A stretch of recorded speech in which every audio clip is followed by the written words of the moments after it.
Pour l'achat d'une voiture, Pascal a emprunté 25 000 au taux de 6,5% capitalisé trimestriellement.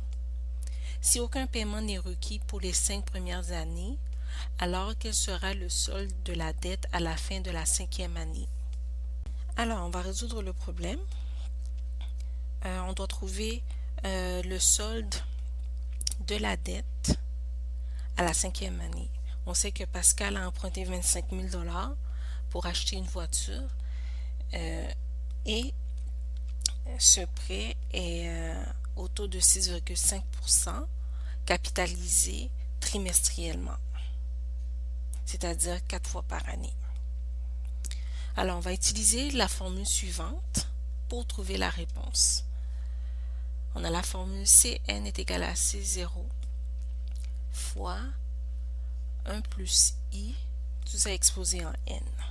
Où est-ce que Cn représente la valeur future du prêt, C0 représente la valeur actuelle du prêt, I représente le taux d'intérêt composé annuel, puis N représente le nombre de périodes d'intérêt.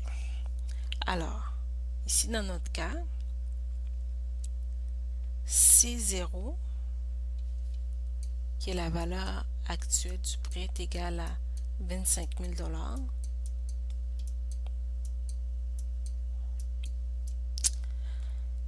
Ensuite, le taux d'intérêt composé annuel, I, est égal à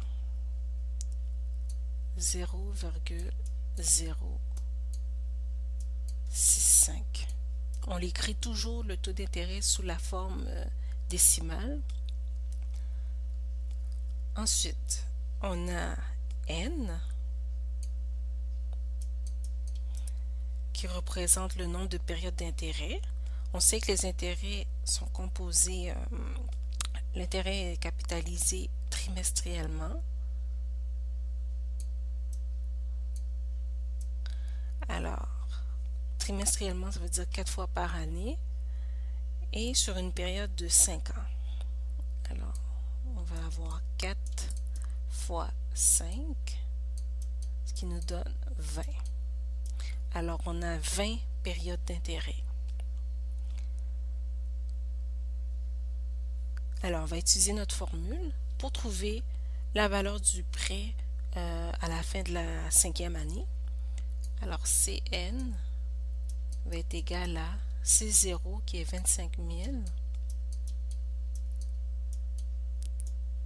fois 1 plus I, c'est le taux d'intérêt composé annuel. Fait que on sait que le taux d'intérêt est capitalisé trimestriellement. Alors, on va prendre notre taux d'intérêt, on va le diviser par 4. Alors, 0,065 divisé par 4.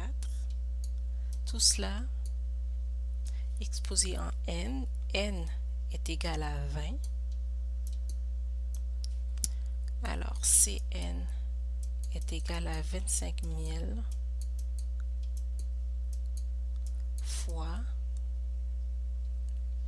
1,1625 exposé en 20. Alors, Cn est égal à 34 510 et 49 $.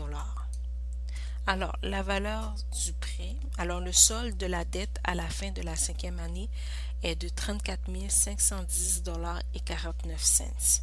Si vous avez des questions ou des commentaires, n'hésitez pas à les laisser.